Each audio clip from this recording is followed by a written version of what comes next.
चौथी पुतली कामकंदला की कहानी।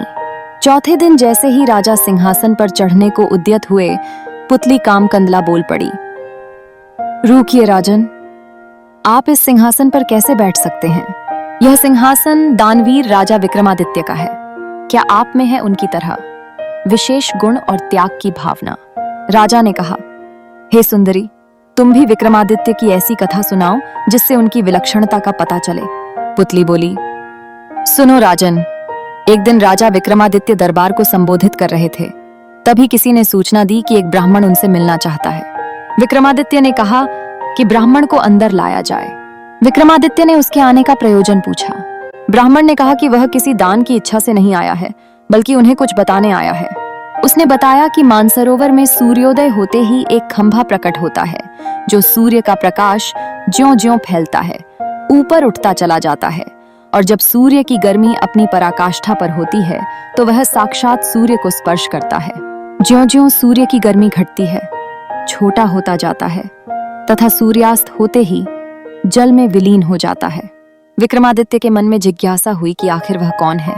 ब्राह्मण ने बताया कि वह भगवान इंद्र का दूत बनकर आया है। देवराज इंद्र का आपके प्रति जो विश्वास है, आपको उसकी रक्षा करनी होगी। आगे उसने कहा कि सूर्य देवता को घमंड है कि समुद्र देवता को क्षुब्ध कर पूरे ब्रह्मांड में कोई भी उनकी गर्मी को सहन नहीं कर सकता।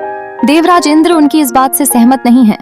उनका मानना है कि उनकी अनुकंपा प्राप्त मृत्युलोक का एक राजा सूर्य की गर्मी की परवाह न करके उनके निकट जा सकता है।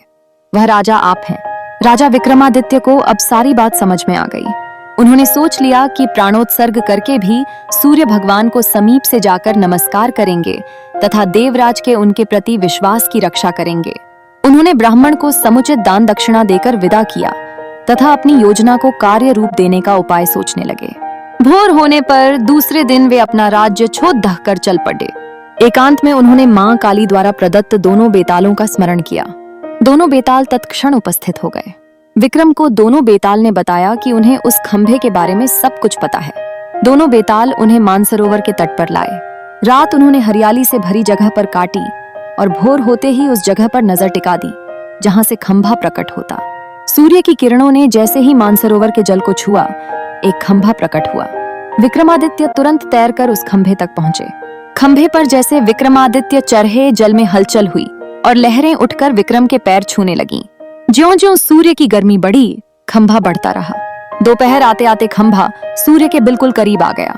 तब तक विक्रम का शरीर जलकर बिल्कुल राख हो गया था। सूर्य भगवान ने जब खंभे पर एक मानव को जला हुआ पाया तो उन्हें समझते देर नहीं लगी कि विक्रम को छोड़कर कोई दूसरा नहीं होगा। उन्होंने भगवान इंद्र के दावे को बिल्कुल सच पाया। उन्होंने अमृत की बूंदों से विक्रम को जीवित किया तथा अपने स्वर्ण कुंडल उतार कर भेंट कर दिए। उन कुंडलों की यह विशेषता थी कि कोई भी इच्छित वस्तु वे कभी भी प्रदान कर देते। सूर्यदेव ने अपना रथ अस्ताचल की दिशा में बढ़ाया तो खंभा घटने लगा।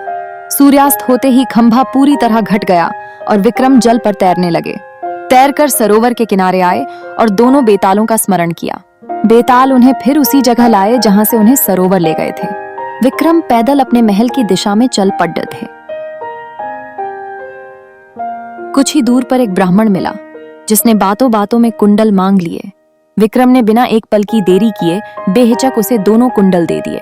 पुतली बोली, बोलो राजन, क्या तुम में है वह पराक्रम कि सूर्य के नजदीक जाने की हिम्मत कर सको, और अगर चले जाओ तो देवों के देव सूर्यदेव के स्वर्ण कुंडल किसी साधारण ब्राह्मण को दे सको? अगर हाँ, तो इस सिंहासन पर तुम्हारा स्वागत है। राजा पेशोपेश में पड़ गया और इस तरह चौथा दिन भी चला गया। पांचवें दिन पांचवी पुतली लीलावती ने सुनाई विक्रमादित्य के शौर्य की गाथा।